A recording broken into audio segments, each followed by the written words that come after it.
A little boy writes a letter to a billionaire CEO saying, "I need a new dad. Mine left, and my mom hasn't smiled since." What he decides to do next changes their lives forever. Before we begin, let us know in the comments where you're watching us from, and please like this video to support the channel. Now sit back, relax, and enjoy the story. Finn Wesley barely glanced at the handwritten envelope before tossing it onto the growing pile of letters on his mahogany desk. He had an entire department dedicated to filtering through requests, investments, and sob stories from strangers who thought money could fix everything. Normally, they never reached him. But for some reason, this one had. His assistant had set it aside, saying, "You might want to read this one." He should have ignored it. He should have done what he always did, focus on the numbers, the next deal, the next empire to build. Instead, hours later, after the board meeting had drained his patience and a glass of whiskey sat half empty on his desk, his eyes drifted back to the letter. With a sigh, he picked it up, unfolded the slightly crumpled paper, and read, "Dear Mr. Wesley, my name is Felix, and I need a new dad. Mine left, and my mom hasn't smiled since. I thought maybe you could help. I don't want money. I just want her to be happy again. Please write back if you can. Felix Jameson, age 7. Finn stared at the words longer than he should have. He could picture it, a little kid at a kitchen table, tongue sticking out in concentration as he wrote each letter carefully, hoping a billionaire would somehow care. It was absurd. He wasn't a father.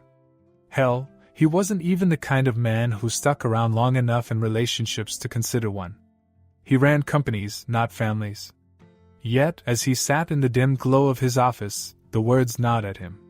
He tried to push them away. He told himself it wasn't his problem. That night, he barely slept, the letter burning in the back of his mind. By morning, he had convinced himself it was just another desperate plea from someone who wanted something from him. He crumpled the letter, tossed it in the trash, and moved on. Except he couldn't. 2 days later, during a meeting with potential investors, his focus slipped. While his legal team discussed profit margins and international expansion, his mind wandered back to the note. To the words that weren't asking for wealth, or power, or privilege, just for a mother to smile again. By the end of the week, he gave in. Curiosity. That was all it was. He wasn't getting involved.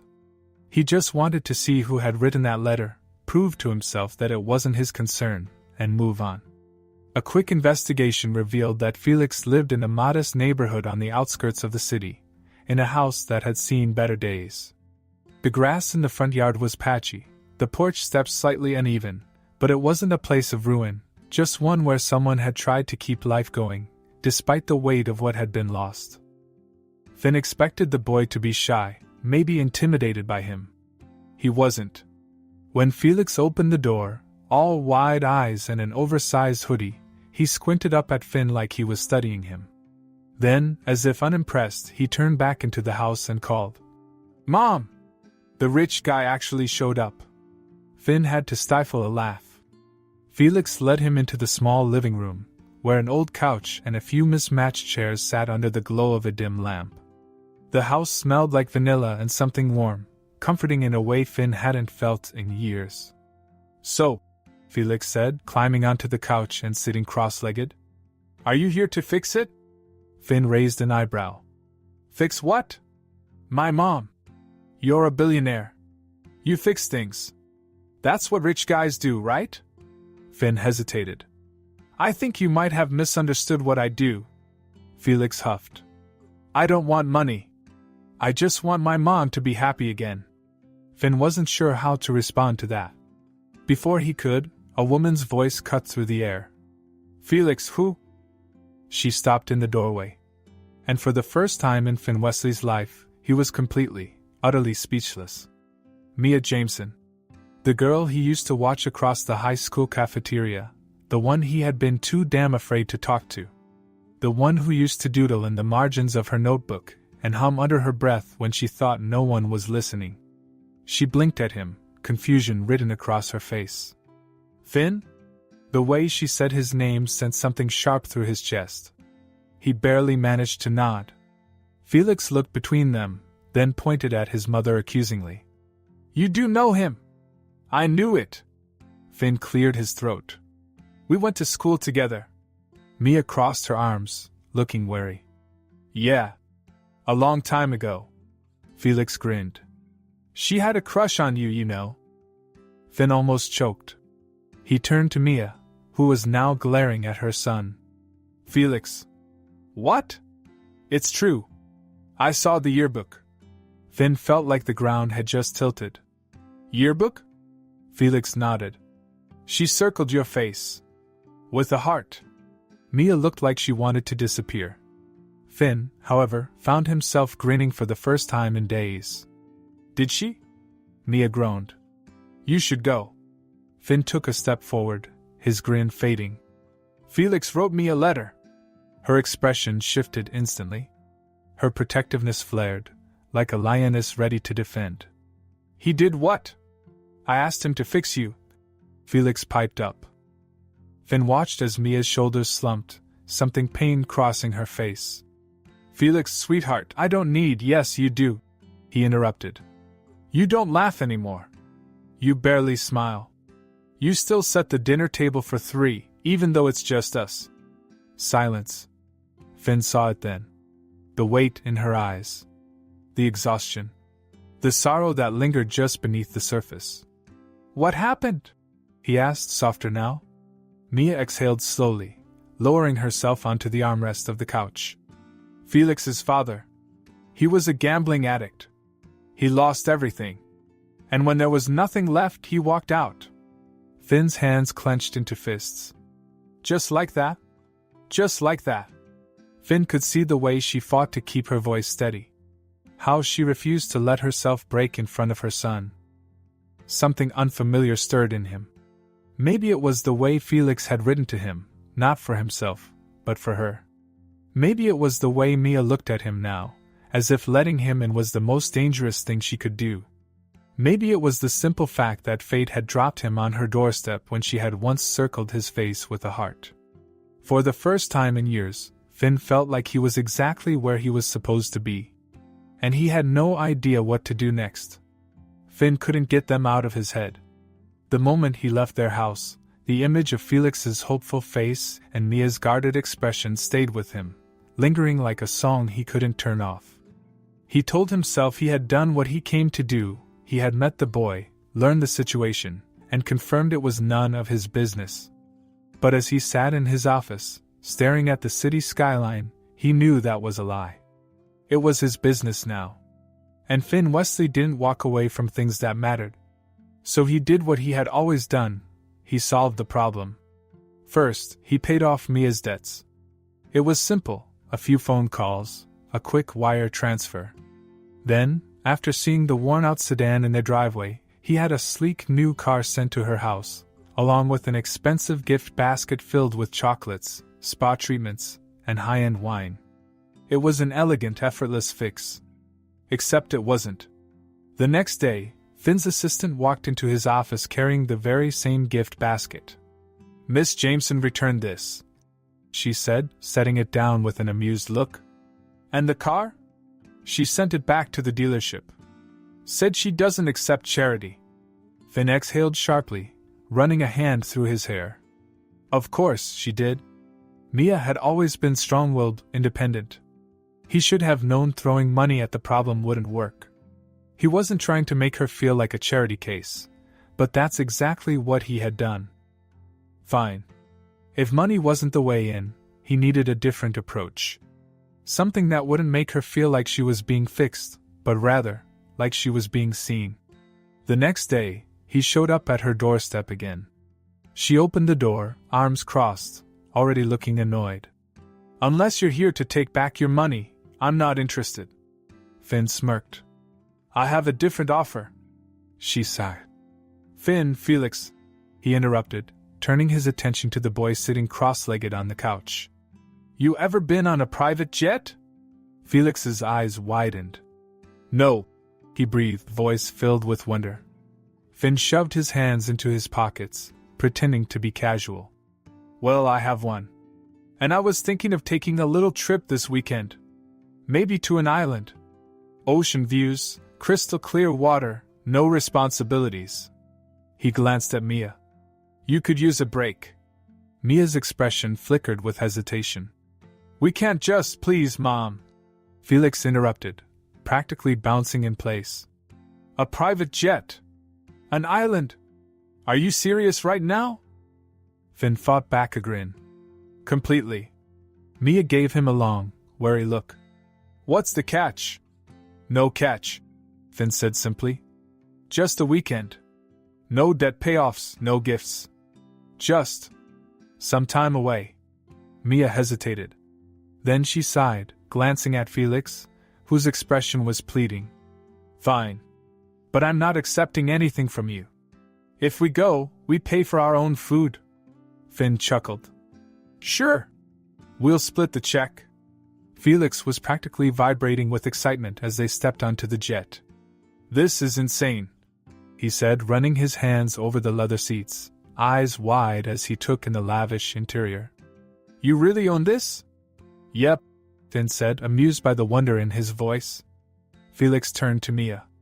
Mom, did you know people actually live like this? Mia shot Finn a look. I'm aware. Felix had no such reservations. He tested the reclining seats, poked at the buttons, and gawked at the flight attendant offering refreshments. When the pilot came out to greet them, Finn saw his opportunity. You ever been in a cockpit before? He asked Felix. Felix shook his head rapidly. No way. Finn nodded toward the pilot. Take him up front. Let him see how it works. The pilot smiled. Come on, kid. Felix practically sprinted toward the front, leaving Finn and Mia alone in the quiet cabin. She folded her arms, leaning back into her seat. This is a terrible idea. Finn arched a brow. Because you might actually enjoy it? Because I don't know what you want from this. Finn exhaled. I don't want anything, Mia. I saw Felix's letter. I saw you. And I couldn't just walk away. Mia looked at him, something flickering behind her guarded expression. That's the problem, Finn. You can walk away. You have a life, a big, expensive, high-powered life. This isn't your problem to fix. He studied her for a moment. Maybe it's not about fixing anything. She shook her head, letting out a dry laugh. Then what is it about? Finn wasn't sure how to answer. So he just looked at her, really looked at her. The girl he had once admired from a distance, now sitting across from him, still strong, still resilient, still trying so damn hard to hold everything together. Before he could say anything else, Felix came running back, practically bursting with excitement. I got to press a button! Finn grinned. Yeah? Which one? The best one. The pilot said it was just for show, but I totally flew the plane. Mia smiled, shaking her head, but Finn noticed something. Her expression had softened. Maybe she wasn't completely miserable about this trip after all. The island was even more breathtaking than Finn remembered. The sky stretched endlessly over a turquoise ocean, the sun casting a golden glow over the white sand. Felix took off running the second they stepped onto the beach, kicking off his shoes and splashing into the waves. Finn and Mia followed at a slower pace. She had her arms wrapped around herself, her expression wary despite the beauty around her. You don't relax much, do you? Finn asked. She shot him a look. You think single moms get a lot of free time? Fair point. She let out a breath. I don't want Felix getting attached to something temporary. Finn hesitated. Who said it's temporary? Mia turned to face him fully, her expression guarded. Finn, you don't belong in this world. In our world. I appreciate everything you've done, but this isn't some grand fairy tale where a billionaire swoops in and makes everything better. Finn studied her for a long moment. And what if I don't want to swoop in? What if I just want to be here? Mia's eyes searched his, but before she could answer, Felix came barreling toward them, dripping wet and grinning. Mom! Finn! The water's amazing! You have to come in. Finn smirked.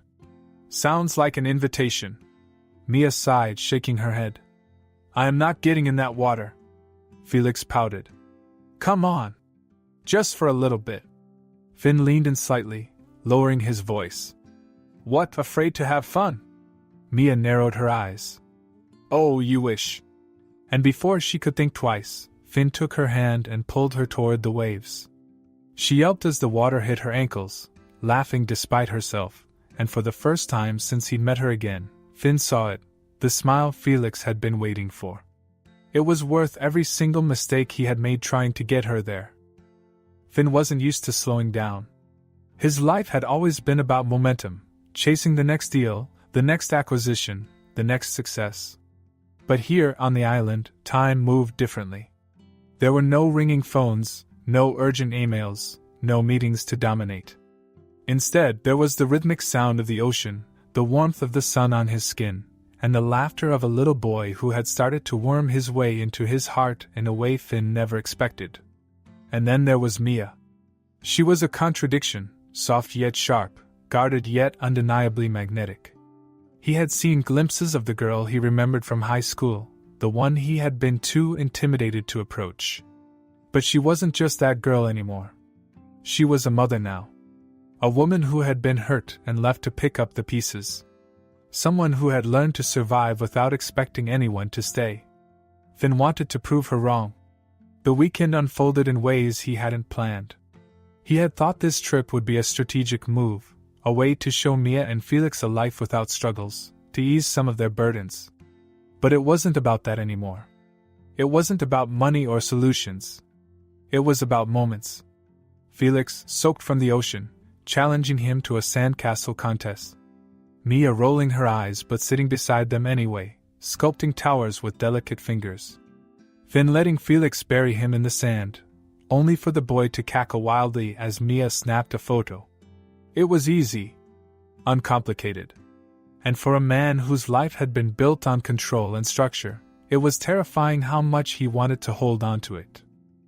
That night, Finn had something planned. A private beachside dinner, nothing extravagant, just something special. He had remembered a conversation from high school, one where Mia had once mentioned wanting to eat dinner under the stars, just her and someone special, no distractions. Back then, he had imagined what it would have been like to be that person. Now, he had the chance to make it real. Felix had crashed early, exhausted from the day of sun and adventure, leaving Finn and Mia alone as the sky darkened to a deep blue, stars beginning to scatter across the horizon. She had been quiet all evening, watching the waves, her thoughts distant. You're thinking too much, Finn said as they walked toward the candlelit table set up just past the shore. Mia glanced at him. I have a lot to think about. He pulled out her chair, smirking. Try not to overanalyze. Just enjoy.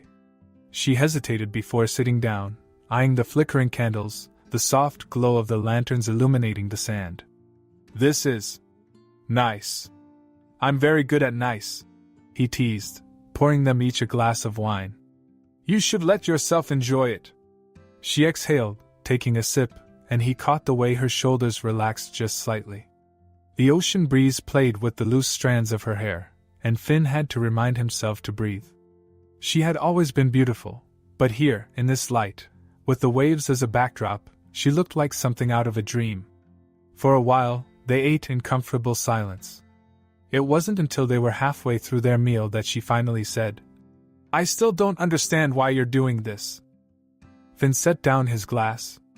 You really think I don't care? I think men like you don't usually concern themselves with people like me, she said honestly. You have everything. You don't have to be here. He leaned forward. And yet I am. Mia looked away, staring at the water. Finn. This isn't a fairy tale. Men like you don't just stay. Something in his chest tightened. Men like me? She let out a dry laugh. You don't understand what it's like. To be left behind. To wake up every day and wonder if the person you loved ever really loved you at all. Finn didn't answer right away. He hadn't lived her life.